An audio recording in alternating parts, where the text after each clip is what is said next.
Well, it's the last day of February, the 28th, and so we've come to the end of this little effort of mine.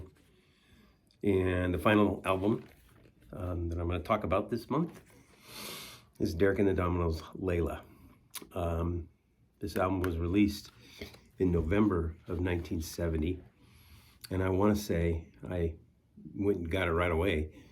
I bought the record in Berkeley at a record store on Telegraph Avenue.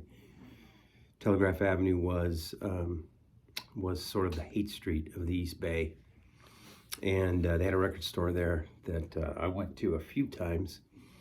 Can't remember the name of it, but what they did was, it was a big store, and what they did was they stacked the records in columns on the floor. They weren't in the bins like you typically see, you know.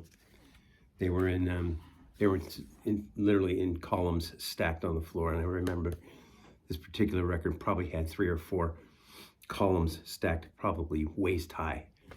So anyway, this was, you know, Eric Clapton, Dwayne Skydog Allman, Carl Rattle, Jim Gordon, and Bobby Whitlock.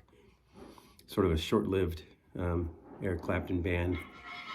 I do have the live record from the Fillmore East, which I bought originally on vinyl and then repurchased it on CD some years later when they, you know, released the reissue.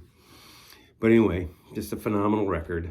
I was a huge Clapton fan at the time, after Blind Faith and certainly Cream and beyond. So anyway, I don't know how to end this thing other than to say this is the final one for the month. This has been fun. Thanks for listening. And maybe I'll do something like this again in the future. See ya.